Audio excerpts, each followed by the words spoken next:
For as long as we can remember, there's been this golden myth: be smart, and success will follow. From kindergarten onward, we're told the formula is simple. Work hard in school, get straight A's, ace your exams, go to college, study something intellectual, and then, poof, the world will lay a red carpet for your future. But here's the reality. Being smart doesn't guarantee anything. Look at the billionaires who dropped out of college. Steve Jobs, Bill Gates, Mark Zuckerberg, C students, rebels, people who didn't always play by the rules. Now contrast that with the brilliant people you know, maybe even you. Master's degrees, PhDs, well-read, articulate, but struggling, stuck in jobs that feel empty, drowning in student debt, wondering, God, I did everything right. Why does it feel so wrong? Because the system doesn't reward intelligence, not raw intelligence, not how many books you've read or how many theories you understand. The real world rewards action. It rewards those who do something, who create something, who solve a problem, meet a need, serve a market. You can know everything about economics, but if you never use that knowledge to build something useful, someone else will beat you with less intelligence, but more action. Let's be clear, intelligence is a gift, but it's just a tool. And like any tool, if it stays in the box, it doesn't build wealth, it doesn't create freedom, it doesn't change your life. Value is what people pay for. Results are what the world respects. No one cares that you can analyze Dostoevsky. They care if you can solve their problem. Feed their hunger, save them time, make their life easier. Output, execution, timing, grit. These are the currencies of success, not just IQ. So if you're smart, great. But now the question is, what are you doing with it? Because being smart is only powerful if you move, if you create, if you risk, if you execute. For years, we've been sold the idea that being smart means you'll make it. Study hard, get good grades, read books, understand abstract theories. Then the money will follow, right? Wrong. Some of the wealthiest people in the world were C students, college dropouts. Meanwhile, many PhDs are stuck in debt, working jobs they resent, wondering where they went wrong. Because the system doesn't reward intelligence. It rewards output. It rewards value, execution, grit, timing. Intelligence is a tool, but it's only powerful if you use it to build something. Let's talk about a specific type of smart person, the pseudo-intellectual. They read philosophy, debate online, post clever tweets. They've got ideas, big ones. They dream of changing the world, but they refuse to get their hands dirty. They say things like, I could start a business, but I'm waiting for the right idea. That job doesn't align with my purpose. I'm meant for more than running a food truck or selling online courses. Meanwhile, someone with less intelligence just starts. They open a taco cart. They sell on Etsy. They learn from the market, adapt and scale. The pseudo-intelligent person waits, dreams, overthinks, and slowly the world passes them by. Ideas are cheap. Everyone has them. But the bridge between your ideas and your dreams is action.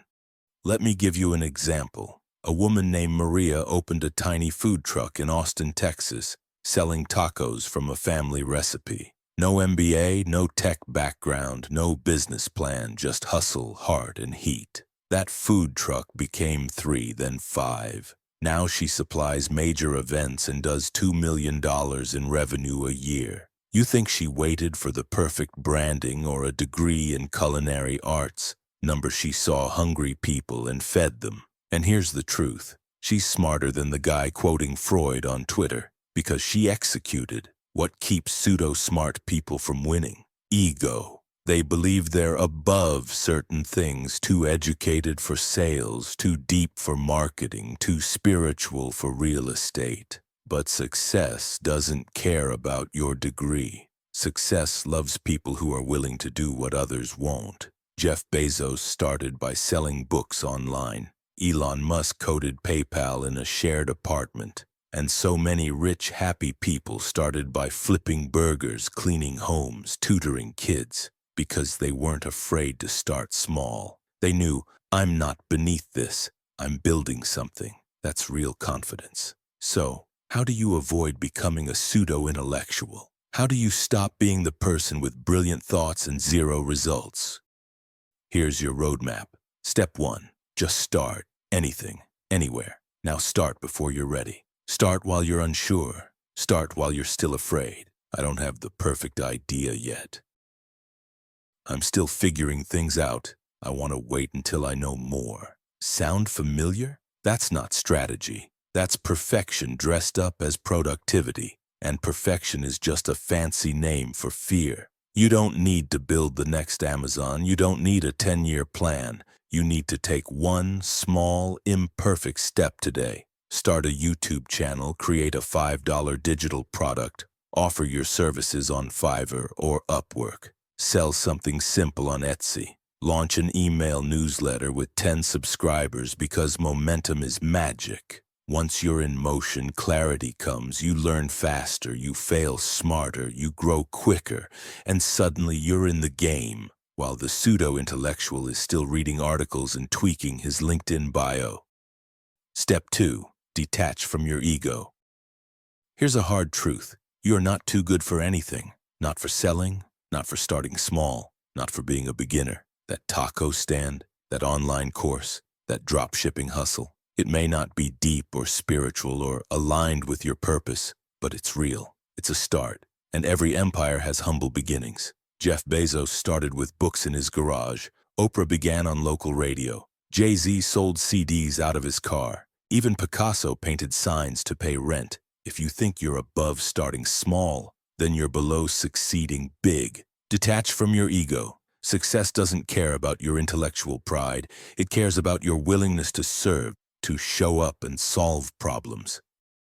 Step 3. Use intelligence as a weapon, not a wall. Intelligence isn't the enemy, it's a powerful gift, but only if you use it after you act. Use it to refine your process, to optimize, to strategize, to adapt, pivot, and scale. But don't let your intelligence become a barrier.